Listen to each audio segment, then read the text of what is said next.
Hello and welcome back to the Pro AV Technology podcast.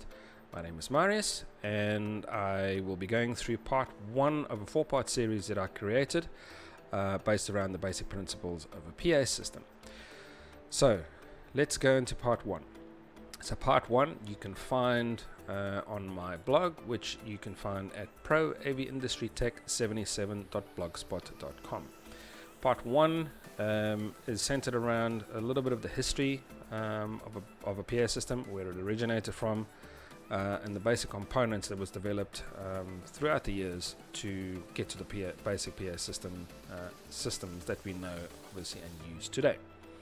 I also go through a signal flow, and the way I learned signal flow when I first started obviously in the AV industry is with three very simple steps.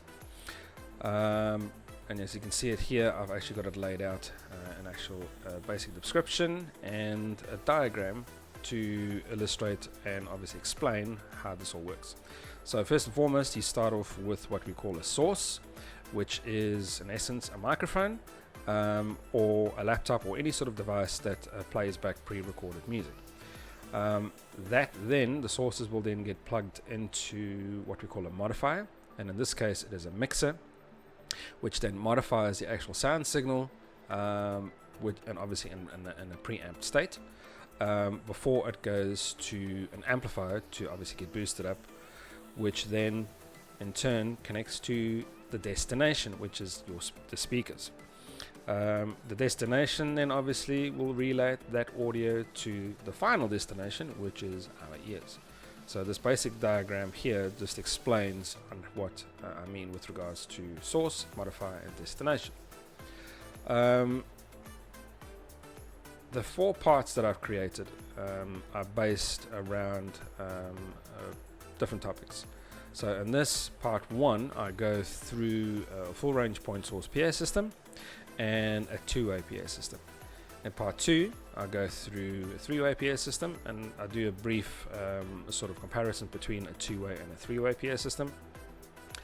Part three, I go through distributed PA systems, or in this case, 100-watt line PA systems, and how that works with regards to having multiple speakers on like at least one amplifier. And then the final part, part four, I go in depth into, but still in basic explanation and basic format, through line array PA systems. So with that, let's get going with full range point source PA systems. This is the most basic form of PA system, and it's commonly comprises of a microphone, a mixer, an amplifier, and two full range speakers or two active speakers, which all then interconnect to form a system.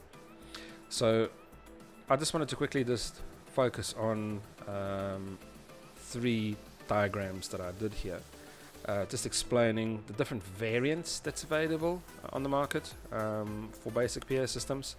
And as you can see here, with all three of these illustrations, I make use of the same source, which is a microphone and obviously a laptop with pre-recorded music.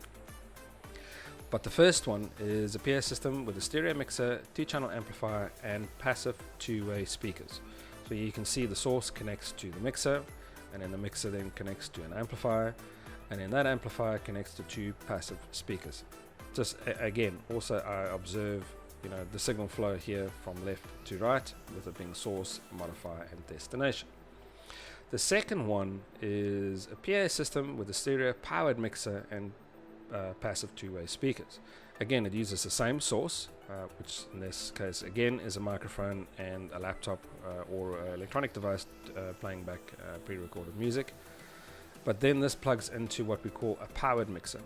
This is literally one device that incorporates a mixer and an amplifier. So instead of having two separate components, with the first example, you've literally just got one component, and that then in turn connects to two passive speakers. Then the final one is a PA system with stereo mixer and active two-way speakers. Again, the source is exactly the same. The modifier is the same as the first example. In this case, it will be an analog mixer, but in this case, it does not have an amplifier to connect to, because this mixer then connects directly to the two active speakers, meaning that the active speakers, in this case, has got their own built-in amplifiers and has also got their own onboard mixer. So I just wanted to go through those three different variations with regards to point source PA systems. Each system has got its own benefits and uses within the market.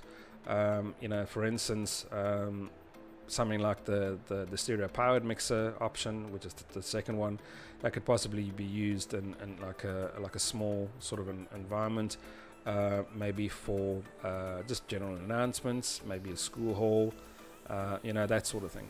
And maybe the third iteration that could be used maybe as a monitor system. So it all depends on what your requirement is and obviously your use case. Each of these would obviously serve a purpose. So that is point source PA systems. Then we go into two-way PA systems. I'm not going to read all of this here because it's like I said, it's all available up on my blog, and you can take your time obviously reading it and obviously studying it. But I just wanted to point out the most important thing, or about the most important component with a two-way PA system is the use of an active crossover. I just want to reiterate that I do explain and make use of very basic analog components. I know nowadays you've got digital mixers and amplifiers with built-in DSPs, but I just wanted to simplify it in this case just to illustrate the use of basic components to explain how it all connects together. So like I said, a two-way PA system, a basic PA system, two-way PA system makes use of an active crossover. And what the active crossover does is splits up the incoming signal into separate frequencies. And on the actual active crossover, you can adjust those frequencies, so you've got what we call a crossover point. And then obviously from that point that you've selected, whatever is below that selected frequency will go to your low amplifier, and whatever is above that will go to your high amplifier. So in this case, a two-way PA system requires two amplifiers in basic form, because they will feed two separate sets of speakers, and in this case it'll be a bass speaker for the low and maybe a mid-high or top speaker for the high, for the mid and high frequencies. So the unit I've chosen here, active crossover, this is a very basic unit. This is a stereo two-way crossover, which can also in turn be set or run in three-way mono mode, meaning that if you do run it in three-way mono, you would need two units to connect to a three-way PA system, but obviously we'll go through that in part 2. So obviously on the front panel here you can see the various settings that you have in terms of selecting your crossover frequency. So the final part of this document then goes through how a two-way PA system, basic PA system connects together. Up here the first drawing shows the back end of the active crossover, shows the left and right input, and obviously the separate low and high outputs on the left and right channels. Then the next one shows the interconnectivity between the crossover and amplifiers.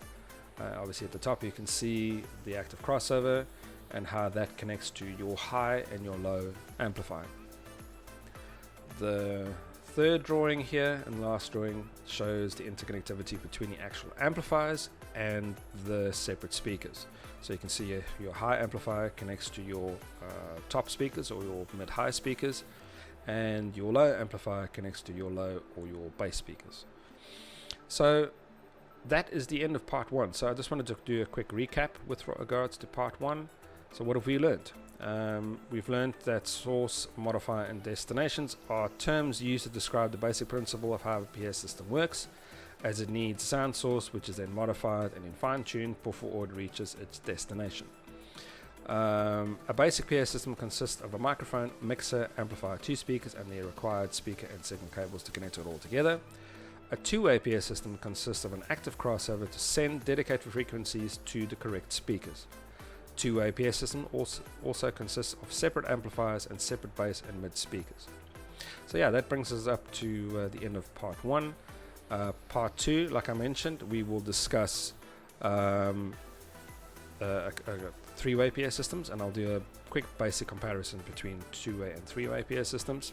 So thank you very much. I really appreciate you all, and I'll see you on the next one with part 2.